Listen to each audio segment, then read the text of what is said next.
my name's Holly and I'm a peer support worker for Autism Oxford.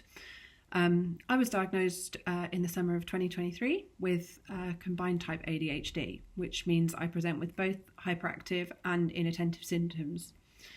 As a child, my parents would have told you that I was such a good girl, followed all the rules, was keen to please and make other people happy, put everything into my schoolwork, but then as a teenager, probably not so much.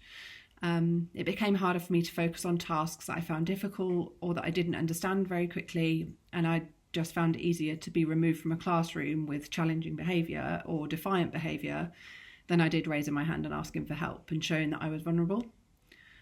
As a young adult, I was diagnosed with being anxious or struggling with a mood disorder for years, and often offered medication to support with my symptoms. And even taking that medication, I still, for the life of me, couldn't work out why I was on top of my game 3 weeks of the month and then completely exhausted the rest of the time.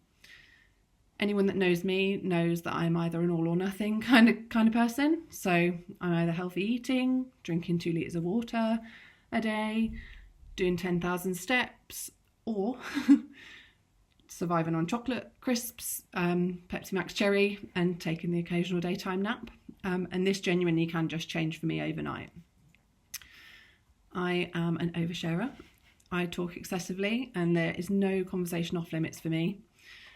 I can't follow a recipe without reading the same thing twice and then going back to it and making sure that I've read it right and that it's sunk in. I appear really sociable, but this is because I have a huge desire to be cared for through fear of rejection. I am terribly time blind, and that is all dependent on what I'm doing. So for family and friend obligations, I'm terrible for being late, but notoriously early for all of my work meetings. And my memory is not great either. I am the definition of I cannot put a face to a name.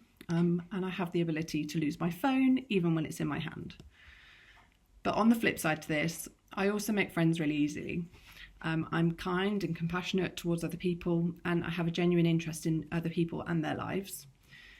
I'm generous and empathetic. My key catchphrase at work is I'm always happy to help where I can, and would give anyone that needed it my last pound, even if that meant I was going to go without. I'm spontaneous, so if you're booking a last minute trip, you can always rely on me to come with you. Just don't rely on me to give you directions. I have a great sense of humour. I'm normally the brunt of my own jokes though. There's no awkward silences with me, so I can relate to anybody. And I normally have a similar experience to share, but that's not because I'm selfish or self-centred. It's just because I'm trying to show you that I understand and that I can empathise with you.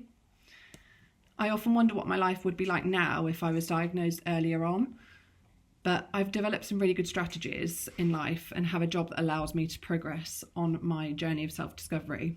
I'm always learning new things about myself and my condition, and I found that educating myself this way is the most validating tool for my self-esteem.